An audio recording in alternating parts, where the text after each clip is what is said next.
When I was a freshman in high school, I didn't know what dopamine was.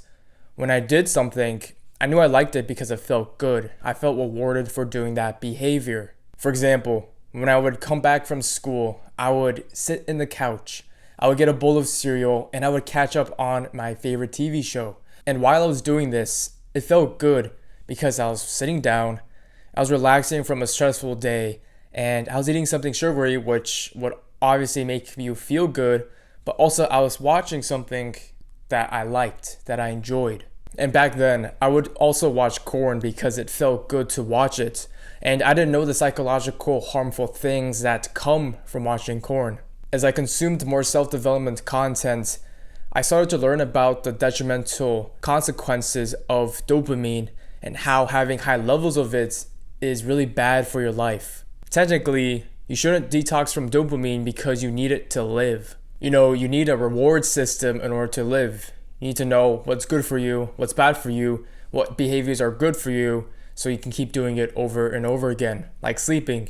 After you sleep, you feel good after when you wake up, which means you should keep sleeping every time at this certain time of day, so then you get the same effects or the same benefits. And on the internet, there's lots of detox schedules where people will say, oh, isolate yourself from society, isolate yourself from your friends, try to limit your stimulation, just isolate yourself, which personally, I think that's bad because you need to socialize with other people. The only problem I have is the amount of stimulation that people get from technology. People wake up, they check their phone, they scroll for hours on social media, and their screen time is more than 2 hours a day, which is really interesting to see because we waste a lot of our time on social media or even on our phone. And like I said, it's all about reducing your impulse behaviors and restricting those problematic habits. With the dopamine and the reward system, you keep doing these problematic habits or you keep doing these things that harm your life because it feels good at the end. For example, you watch corn and fap. You keep doing it because it feels good. So when you're finished, you're like, oh, it felt good. And I should keep doing it over and over again. And of course you get clarity, but you start to realize that you keep doing it, you get this clarity, but that feeling good or that pleasure that you get outweighs more than the clarity that you realize. You keep consuming that degrading content because it feels good. You keep fapping because it feels good at the end. To tie it in with social media, you keep swiping up just to see new content because it feels good. You see new content, you're like, wow, this is a new interesting video. I never learned anything about this. I've never seen anything about it. What is it about? Next, swipe up again. You're like, oh, something new. Oh, swipe up, new, something new. It's always something new. And you get a certain feeling out of it. Mostly a good thing, positive, or at least some emotional thing from it where you just keep scrolling up and you're rewarded from that behavior. That's why you have to reduce stimulation to reduce the dopamine. That's why in this video, I didn't really edit it that much. There's no music, there's no sound effects. There isn't really more graphics just because I want to decrease the stimulation as an experiment. I want you to try to focus on this video with minimal stimulation. So here are the methods I use to decrease my dopamine levels and control my life. The first method is that you have to reduce your phone usage. So an easy way to reduce your mental stimulation is to avoid using your phone.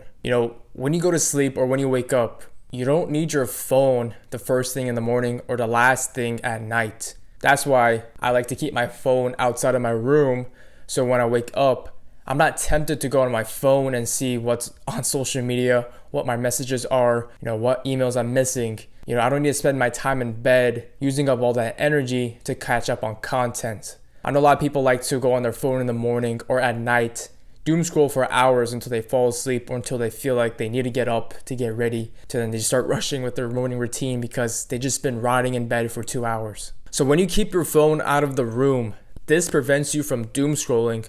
So when you wake up, your phone isn't there for you to just reach out and scroll. And I get it. If you need something to wake up to, just get a normal alarm clock. And once you get out of bed, don't use your phone for the first hour and a half of the day. Don't check anything on it.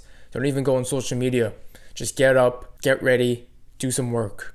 Be productive. What I like to remind myself is that I have the most energy in the morning, and I should use all that energy on productive tasks. Because every time you log on social media, and you check on other people, or you see these new reels or these new posts from other people, that just consumes your energy. You may not know it because it feels good and you're just sitting there idle, but mentally, it's taking up a lot of your energy. Another rule that I like to keep in mind is that I don't use my phone while I walk. You should keep it on Do Not Disturb, walk, or even with talking with your friends. You shouldn't be on your phone scrolling on social media or even looking at it when you're having a meaningful conversation with a friend or a significant other. Especially during dinner time or when you're eating, you shouldn't even be checking your phone. You should be having a conversation with that other person. So keep your phone away from quality time, which also means keeping it away from your work. So when you sit down to do work in the morning or whenever you want to do your work, keep your phone out of the room because you're tempted to pick it up when it's there. It's like when you have a box of cookies and you're hungry, but you don't want to eat it because it's going to ruin your diet. You're having it there and it's easy to get access to it. So if you keep your phone out of the room, you have less access to it. There's a barrier of access. Now back to the walking part, like I said, to not use your phone, you should also walk more in nature. You have to experience the things around you.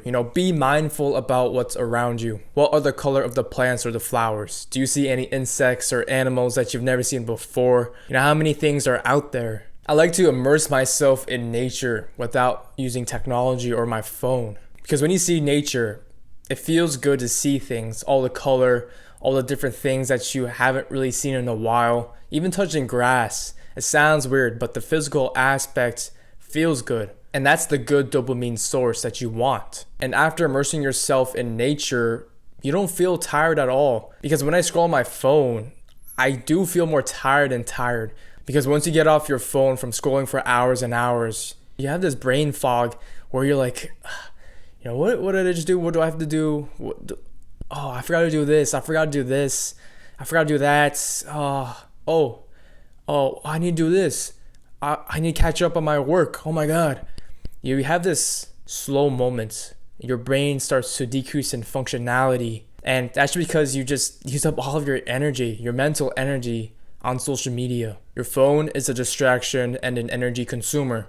So spend less time on it. Now, if you want some techniques to help you decrease the amount of time you use on your phone, you should put it in grayscale, because when you put it in grayscale, there's less colors on your phone. There's only black and white, which means visually you're less attracted to it, because we're stimulated beings where we like to see or hear certain things, right? So when you look at your phone, if there's less color on it, you'll be more inclined to look around you, because looking around you, if you're not colorblind, there's a lot more color than what's on your phone. When you compare and contrast between your phone and the environment, your phone is black and white, which is unappealing to the nature or your surrounding out there. So that means you're more or less inclined to use your phone because it's visually unattractive. You can also use an app blocker or just delete the app on your phone. So the only apps I have on my phone is X or Twitter and YouTube.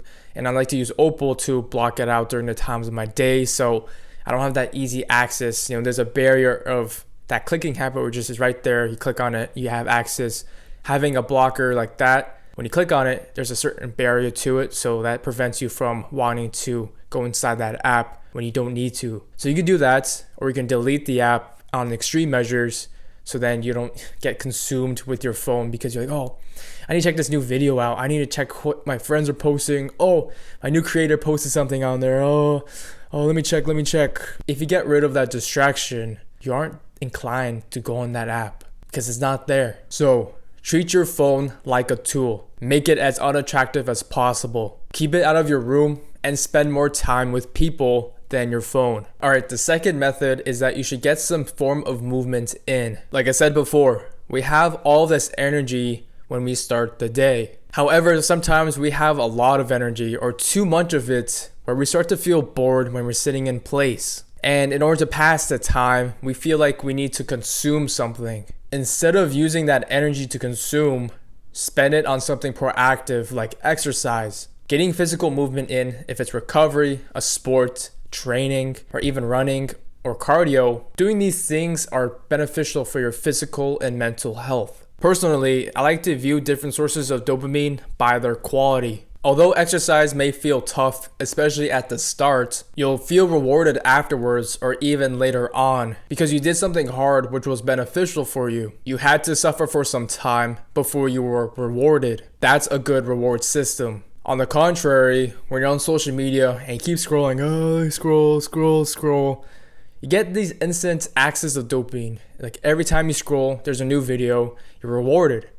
And there's no barrier to that. There's no hard work that makes you get that reward. What I'm trying to say is that you get your dose of dopamine without any effort. And that's a screwed up reward system. You don't have to do much to get the reward. Maybe that's why there's a lot of people out there that feels entitled to things even though they didn't put in the work. Basically, the whole point is that you have to delay the gratification, which in my opinion, that's the best source of dopamine. Of course, socializing with your friends and family is a good source of dopamine. It's way better than scrolling on social media. But working out is a great way because you suffer through the workouts. Because let's be honest, the first day, the first week, the first month, you may feel sore or tired afterwards. Like during my track practices, I definitely feel bad during the workout and even after. But progressively, you start to feel good. You start to feel the fitness. You start to feel being in shape.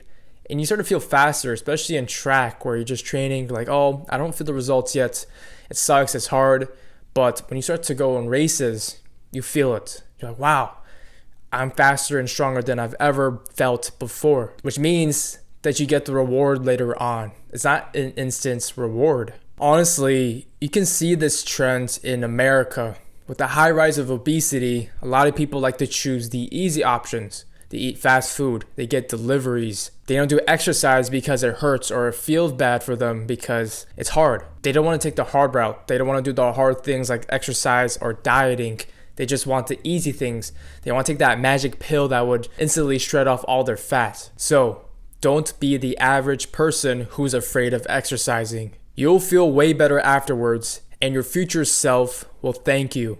Alright, the last method that I like to use is reading. This method is a little more chill, and it's more of a replacement. Instead of scrolling on social media, you can read. And honestly, I haven't really implemented reading that much, especially in this semester, just because my time was chaotic. I've just been going to practice, going to class, doing homework, doing my recovery, having my part-time job in my club, and repeating that every single day. And during that time, I didn't sleep a lot as I should have, which meant I didn't have time to read because I didn't want to sacrifice my sleep or my recovery time to read. But during this time, I'm not really bullcrapping my time because I've maximized it. I just can't fit in reading right now. But back then, and when I am off of classes, I'm going to start to read. What I did was I would read before I go to sleep. So I did all my night routine. I would hop into bed, and usually I have some sort of energy that I would need to sit and kind of let the sitting make me tired. And in order to go through that, I would read. A lot of people back then, and me as a freshman in high school, what would I do before I would sleep I would scroll on my phone, so then I would fall asleep from scrolling. Even for you, bro, I know you had those days where you just scroll on your phone during the night and you'd fall asleep, and then you wake up with your phone in your hand. That's not good. That's not a healthy behavior because one, you're losing a lot of sleep, you have a lot of blue light, and you have a lot of stimulation, which decreases your quality of sleep. But anyways, the reason why I like reading a lot more than scrolling is that you're more present in the moment. You pick up the book, you open it up, and you feel all these pages and you have to read line by line. You can even try it yourself right now. Pick up a book, open to the first page, and start reading. Feel the texture of the book, think about the story and what you're reading, and that puts you in the present moment. And reading a book has the least amount of stimulation compared to your phone. So when you're on social media on your phone and you're scrolling, there's a crap ton of information. And I'm sure you don't even remember the first reel that you saw when you opened your phone, but you get all this information, all this stimulation, these visual effects, sound effects, all spewed out to you, and that's just bad. And that increases your dopamine a lot, where you just start to lose a lot more energy later on in your day. So when you read, you're more focused on that topic. You're more focused on one thing. There's no audio that's screwing up with your brain. There's no more information coming in at you because all the information It's just on this single page that you're reading. There's no visual effects, there's no animations, it's just the words on a piece of paper. But anyways, I'm just excited to read again. Like once I'm done with all my projects and I'm graduating, I'm excited to just sit down and finish my book that I've been reading for, I think, a year now. Like since the beginning of fall, it's just been a chaotic semesters where I just go back home and I'll just crash. I'll go back home, eat, do my recovery, and then take a shower and go to sleep. Like I didn't have time to just sit down and read. It's just on and on and on, constant things going on. And I'm just excited to read again because I knew back then, I think freshman year of college, sophomore year of college, a little bit of junior year of college, I would just wind down by reading. And it was honestly a very calming experience. And whenever I wake up, I would also feel pretty good. And even in the moment of reading, I still felt pretty good. Like you have this dopamine effect, like you feel the dopamine, but it's more tame, it's more calm. It's not the same level as your phone because it's not addicting, but you feel really calm in the moment and your brain starts to like fire, which makes it feel good because you're learning about something that you want to read about, but you're not overstimulated. It's the good energy, it's the good dopamine. Anyways, replace scrolling with reading. When you feel bored in the moment, pick up a book and read it. And you don't have to pick up your school book or things like that. If you're interested in textbooks, go ahead. But find a book that you want to read. It could be a self-development book, a fictional book, whatever you want. Just replace it with scrolling. When you're bored, you can either sit it out, thug it out, or read. There's two options. Go outside and exercise or meet with your friends. Try to avoid your phone at all costs. Decrease the stimulations in your life. Even with music, sometimes you don't need to listen to that music while you do work, or especially when you read. For me, it's hard for me to concentrate on my book when I have music going on in the background because you get different information in your ears than what you're reading on paper. If you listen to a podcast or music in one ear, you start to process it in your brain, but then when you're reading your book, you also have to process that information as well. And that's just a lot of stimulation going on, which one, multitasking is bad for you. And two, it's hard for you to focus because you're getting different inputs of information. And although it feels good, it's not good for you because you can't concentrate, you can't focus, and your quality of work would decrease. So if you're trying to read, I'd advise you to just read. Don't put on music on, don't put a podcast or a video in front of you while you read. Just read, be in the moment, decrease your stimulation. Choose what you want, a clear mind or a foggy one. Thank you for watching, bro. Remember to subscribe for more content like this. And if you haven't already, check out last week's video right here. Go improve it.